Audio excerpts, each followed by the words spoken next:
네, 오늘 이제 이 여호수아 11장으로 여호수아의 전반부가 끝나게 됩니다. 여호수아의 전반부가 끝난다는 것은 가나안 정복 전쟁이 이제 끝난다는 이야기입니다. 2장부터 시작해서요, 2장에서 여리고성의 정탐꾼을 보내면서 시작되었던 이 정복 전쟁이 우여곡절 끝에 모두 마치게 되는 것입니다. 여기까지의 여정을 살짝 살펴보면요, 여리고성 작전은 침묵과 나팔의 작전이었죠. 그래서 우리가 그냥 나팔도 한번 세게 불었잖아요. 기억나십니까, 여러분? 혹시 빨간 나팔? 네. 그래서 여리고성 작전은 침묵과 나팔의, 침묵과 함성의 작전이었죠. 침묵과 나팔의 작전. 그 다음에 아이성은 침묵과 함성으로 여리고를 무너뜨렸는데, 우리가 뭐 저 정도 쬐끔한 거야, 얼마든지 할 수 있겠다 라고 해서 그냥 대충 한 3천만 보냅시다 이러다가 대패를 했고요. 여리고성과 아이성 전투에서 교훈을 얻어서 전장 한가운데서 예배를 드린 것이 에발산에서 여호수아가 제단을 쌓았었습니다. 그리고 거기서 거짓골로 멀리서 왔다고 속인 그 기브온 족속에게 깜빡 속아서, 여기서 있었는데 여기서 기브온 족속이 이렇게 왔죠. 그래서 계약을 체결하고, 거기서 기브온 족속에 속아서 드디어 본격적인 가나안 정복 전쟁을 시작하게 되었습니다. 2장에서 여리고를 정탐하고 10장에서 기브온 때문에 전쟁을 시작하기까지 사실은 2장부터 9장까지 긴 것을, 이 긴 7장에 걸치는 긴 그 기간에 비하면 실제 본격적으로 가나안 땅을 점령하는 것은 10장과 11장에 간략하게 기록되어 있는 것을 보면 항상 준비는 어렵지만 실전은 쉬울 수 있다는 것을 생각해 봅니다. 준비를 그만큼 철저하게 하면 실전에서는 쉽게 할 수 있는 거죠. 이전에 뭐 학교 다닐 때 공부해 보면, 공부할 때도 되게 마찬가지인 것 같아요. 시험 치기 전에 긴 시간 철저하게 준비하면 참 화가 나는 것이, 좀 가끔 이게 짜증나는 것이, 공부 잘하는 애들은 본 시험을 금방 치고 나가요. 그러고도 1등이 나, 신기하게. 그만큼 애들이 준비를 잘한 거죠. 준비를 잘하니까 아는 거 금방 쑥쑥쑥쑥 풀고 나가는 거예요. 근데 공부를 참 이게 평소에 잘 안 해놓으면 왜 이렇게 어려운지, 1시간 내에 꽉 채워도 이게 한 절반도 못 풀고 그냥. 그러니까 그만큼 준비를 철저하게 하면 실전에서 그만큼 쉽게 할 수 있는 거죠. 영적 원리도 이와 마찬가지가 아닌가 생각합니다. 여러분, 저와 여러분도요, 이 땅에서 신앙으로 사는 것, 때로는 길게 느껴지고 때로는 어서 하나님의 품에 안기고 싶은 그런 생각도 있을 수 있지만, 정작 하나님 품에 안기면 하나님이 느끼시는 것처럼 천년이 하루 같고, 우리 하나님이 그렇게 느끼신다잖아요. 천년이 하루 같고 하루가 천년 같고, 우리도 이제 하나님 품에 느끼면 그렇게 느끼지 않을까 생각해 봅니다. 그러므로 마치 시험 준비 기간과 같은 인생을 여러분 최선으로 사시기 바랍니다. 인내함으로 사셔야 합니다. 충성함으로 사셔야 합니다. 성실하게 사십시오. 오직 예수 그리스도를 믿는 믿음을 붙잡고 사셔야 합니다. 그것이 인생을 잘 사는 그런 비결인 것입니다. 요단을 건너면서요 시작된 정복 전쟁은 가나안 멸절법에 따른 전쟁이었습니다. 그래서 이 전쟁을 진멸 전쟁이다 이렇게 이야기하는 거예요. 생명이 붙은 모든 동물과 사람에 관계없이 단 하나도 살려둬서는 안 되는 것입니다. 왜냐하면 그 가나안 족속이 섬기는 신, 그 우상의 모습들이 이스라엘에게 파고들 수 있기 때문에 철저하게 진멸하라는 것이 하나님의 명령이었습니다. 이 진멸의 전쟁 가운데 유일하게 살아남은 여인이 한 사람 있었죠? 여러분 생각하십니까? 이 진멸 전쟁에 유일하게 살아남은 여인 한 사람 누구였죠? 기생 라합. 이 기생 라합만 이 전쟁에서 유일하게 살아남았습니다. 이스라엘의 보호를 받고 살아남은 거죠. 라합에게는 이스라엘의 하나님을 볼 수 있는 눈이 있었고요, 시대와 역사의 흐름을 읽을 수 있는 눈이 있었고, 그리고 하나님의 사람을 볼 수 있는 그런 눈이 있었습니다. 결국 라합이 정탐꾼이었던 이 살몬을 만나서 이 살몬과 라합 사이에서 보아스가 태어나게 되고요. 보아스이 룻을 만나서 보아스와 룻 사이에서 오벳이 태어나게 됩니다. 오벳이 그 다음에 이새를 낳게 되고요. 이새가 다윗 왕을 낳게 되죠. 그리고 이 다윗의 자손으로 예수 그리스도가 오게 되는 것입니다.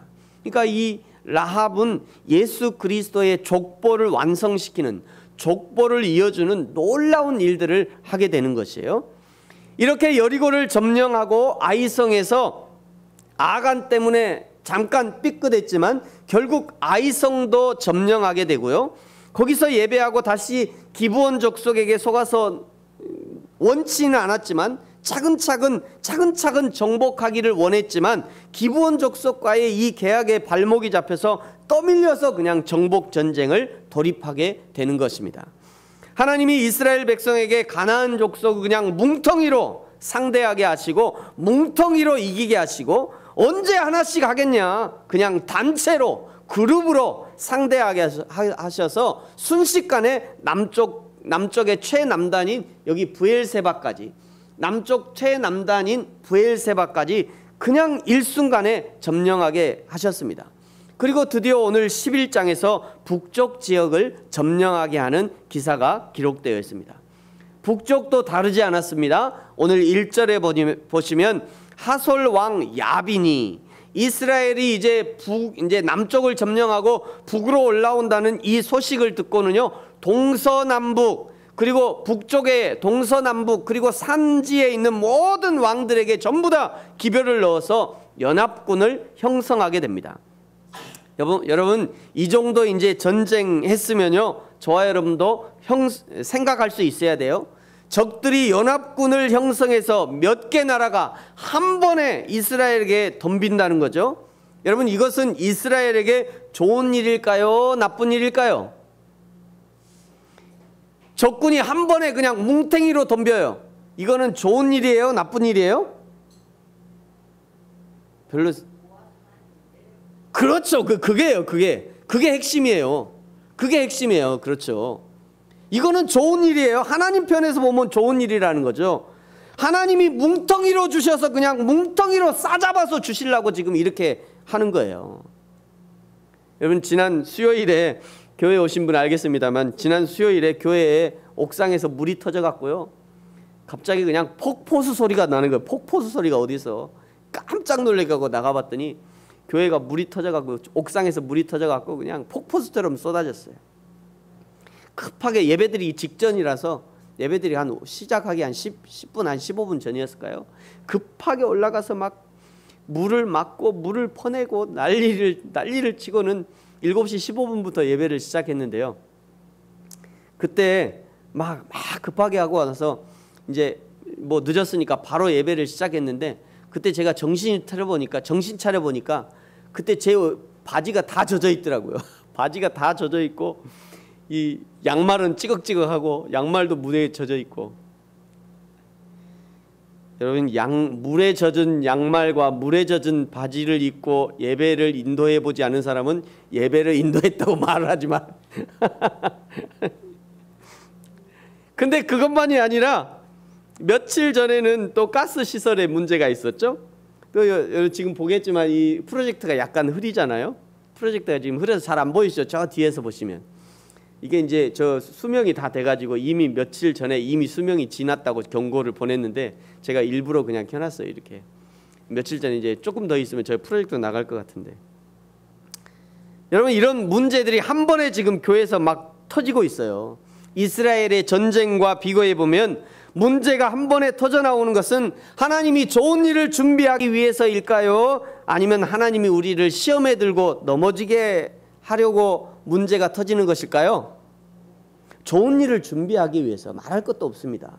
좋은 일을 우리는 알지 못하지만 하나님의 좋은 일을 준비하기 위해서 하나님이 계획하시고 시행하게 하신다는 거예요. 그러므로 이때는 큰일 났다고 그냥 호들갑을 떨 것이 아니라 잠잠히 여호와 하나님이 일하실 것을 기대함으로 다음 스텝을 준비하는 것이 좋습니다. 북쪽 연합군을 형성한 군대가 4절에 보니까요, 해변에 수많은 모래와 같고 말과 병거도 심히 많았다. 얼마나 많았냐면 이렇게 많았어요. 이렇게 가득 차, 가득 모래보다 더 많게 저렇게 가득 차 있는 거죠. 이 왕들이 모두 나와서 이스라엘과 싸우려고 메론 물가에 함께 진치고 있다. 여기 보면 메론 물가에 함께 진쳤다 이렇게 이야기 나오잖아요. 지난주에 남쪽을 정복하고 지금 이스라엘은 어디에 지금 주둔하고 있냐면 여기 길갈에 주둔하고 있습니다. 길갈에. 이 길갈에서 메론까지가 어떻게 되냐면 길갈에서 북쪽으로 약 북쪽에 있는데 메론 물가가 여기거든요. 여기가 메론산이고 여기가 메론 물가인데 잘 안 보여서 죄송합니다. 여기가 메론산이고 여기가 메론 물가인데 메론 물가까지 약 거리가 직선거리로 130km 정도 위에 북쪽에 있어요. 가만 보시면 여기가 지금 이스라엘이 여기에 있거든요. 아니 그러면 진짜 이스라엘과 싸우고 싶으면 얘들이 더 내려와야지. 내려와서 아주 코앞에서 여기서 진을 치고 전쟁을 해야지. 130km나 이미 저 위로 물러나 있어요. 신기하죠? 이미 저 위로 물러나 이 전쟁을 하자는 건지 말자는 건지. 이미 130km 저 위로 물러가서 저 메론 그 물가에서 지금 진을 치고 있다는 것이에요. 이미 후퇴하고 있는 거죠. 사실은.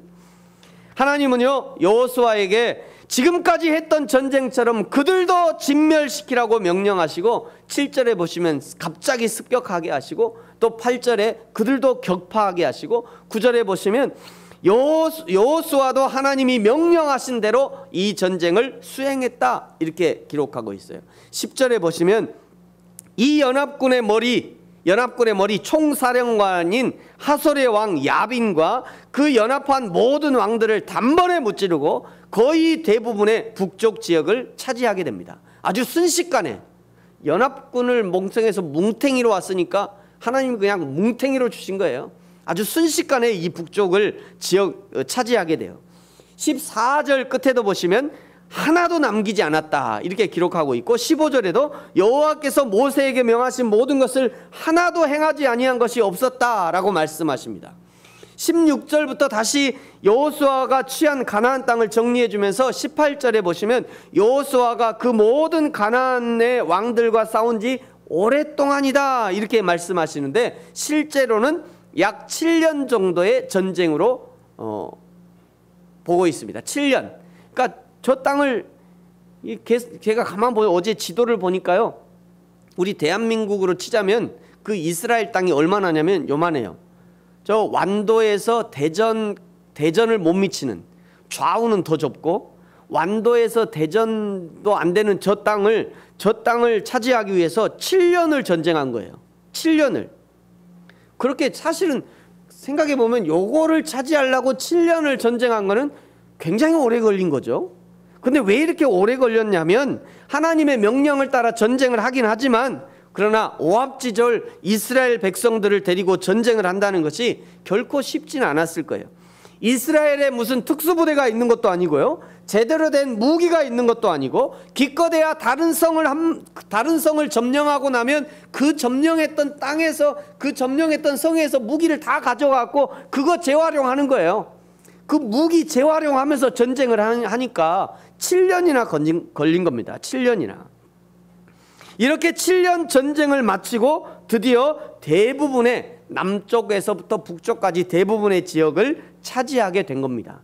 19절에 보니까 기브온 주민 히위 족속은 이스라엘과 화친해서 살아남았는데 처음에는 기브온 족속만 얘기했는데 더 구체적으로 그 기브온 족속 중에 히위 족속, 기브온 민족 중에 히위 족속만 살아남은 거예요.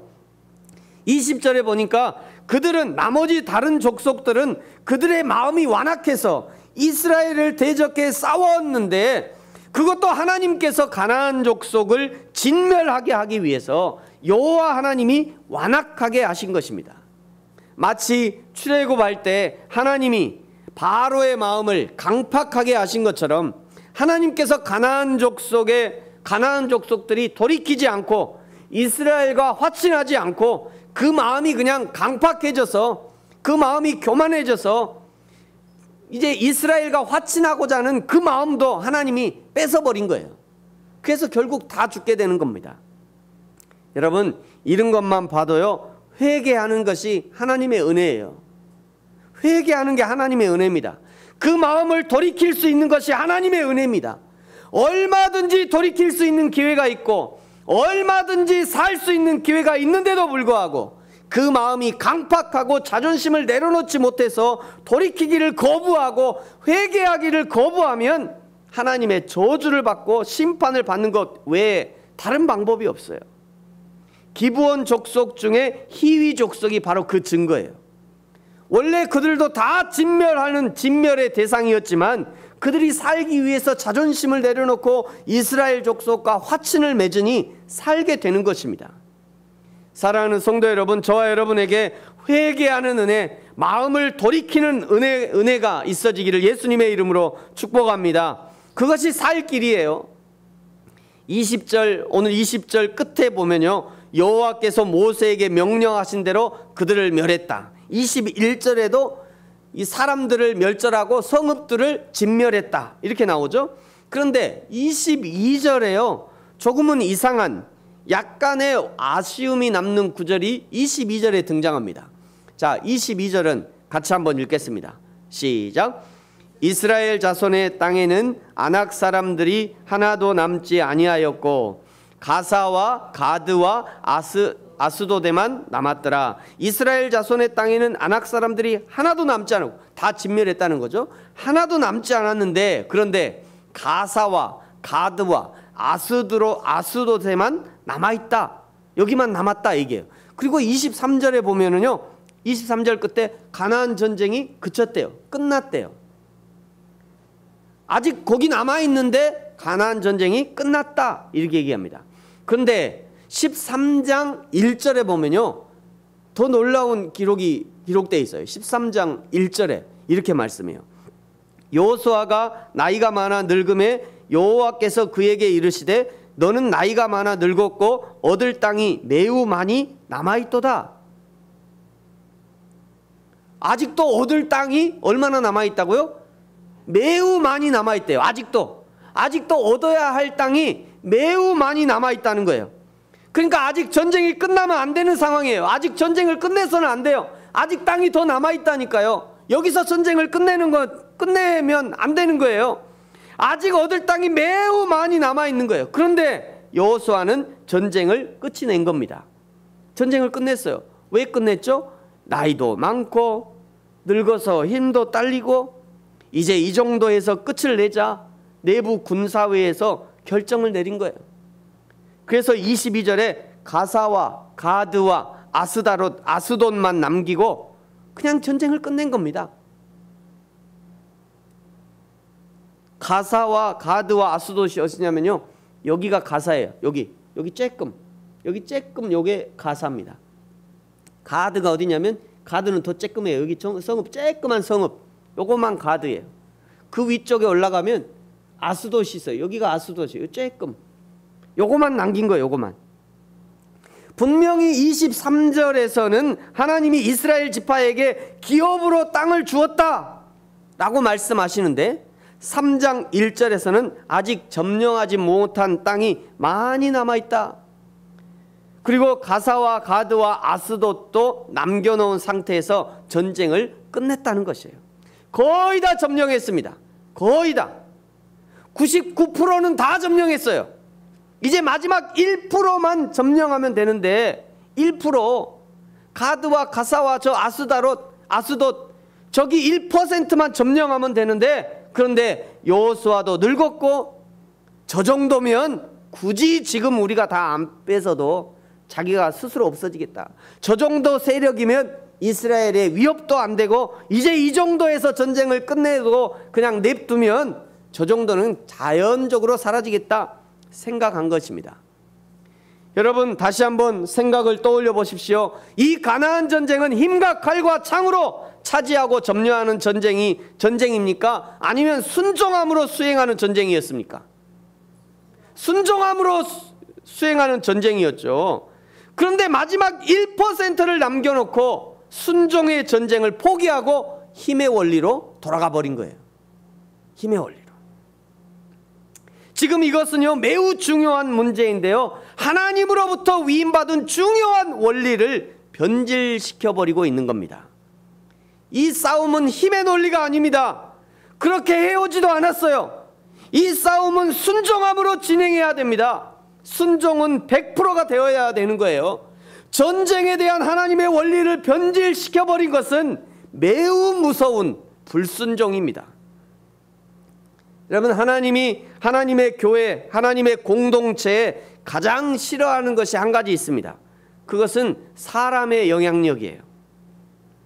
목사의 영향력이 너무 강해서 마치 목사님이 하나님의 자리를 차지하고 있는 교회, 또는 장로나 권사님의 영향력이 너무 강력해서 장로님, 권사님이 하나님의 자리를 차지하고 있는 교회를 하나님은 너무도 싫어하셔요. 교회의 영성이 무너지는 것은 매우 작은 일에서 시작되고요, 하루아침에 그 큰 교회가 무너질 수 있는 것입니다. 겉은 십자가도 있고 사람도 많이 모이고 은혜로 충만한 것 같지만, 그러나 교회답지 않은 모습을 너무나 많이 보지 않습니까? 요즘은 대한민국 교회가 이 대한민국의 그냥 근심거리가 되어버렸어요. 그러므로 교회와 성도는 철저하게 하나님의 은혜의 원리를 따라 살아야 합니다.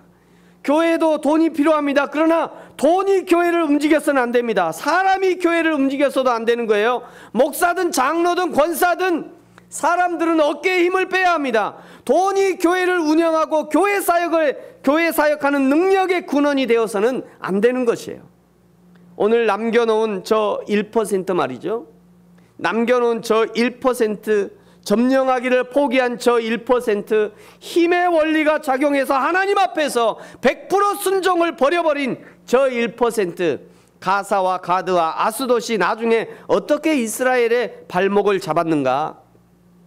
가사에서는요, 삼손을 무너뜨렸던 드릴라가 거기 있었습니다.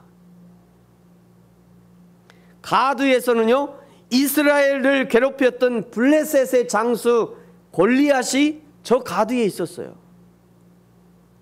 아스돗은 어떻습니까? 이스라엘이 전쟁에 이기려고 하나님의 법궤를 우상처럼 전쟁에 가지고 갔다가 블레셋에 빼앗기자 이 하나님의 법궤를 저기 저 아스돗에 있는 다곤의 신상 곁에 두었어요. 그까지도 1% 가만둬도 사라질 것 같았던데 그 1%가 이스라엘의 역사에 두고두고 치욕의 역사, 가시 같은 존재로 남아서 괴롭히게 되었다는 것입니다. 갈라디아서 6장 7절에 이렇게 말씀하셔요. 우리 같이 한번 읽겠습니다. 시작. 스스로 속이지 말라. 하나님은 업신여김을 받지 아니하시나니 사람이 무엇으로 심든지 그대로 거두리라. 아멘. 무엇인가를 심으면 그대로 거두는 것이 신앙생활이고 그것이 곧 역사입니다. 1%의 불순종을 심으면 반드시 거기서 쓴 열매를 거두게 되는 거예요. 여러분, 최근에 대한민국의 뉴스를 보십시오. 불법을 심었더니 결국 쇠창살이라는 열매를 거두게 되지 않습니까? 성추행을 심었더니 대한민국 온 나라의 TV에 그 사람의 얼굴이 그냥 내비쳐지는 유명세를 떨치고 있는 거예요, 지금. 이게 무슨 부끄러운 일입니까? 여러분은 지금 무엇을 심고 계십니까? 여러분이 오늘 심는 그것을 열매로 거두게 될 것이에요. 여러분, 자녀들에게 어떤 가치와 어떤 행동과 어떤 우선순위를 심고 있습니까? 그것을 그대로 거두게 될 것입니다. 교회에서는 다음 세대를 위해서 무엇을 심고 있습니까? 아무도 없어서 못 심고 있습니까? 아무도 없으니 더욱 심어야 하는 것이에요. 심는 대로 거두게 되는 것입니다. 여러분, 지금 없는 것이 중요한 것이 아닙니다. 지금 무엇을 심고 있는가가 중요한 것입니다. 1%라고 짚어보고 철저히 진멸하지 않으면 어떤 거대한 괴물이 되어서 우리의 뒤통수를 칠지 아무도 모르는 것입니다.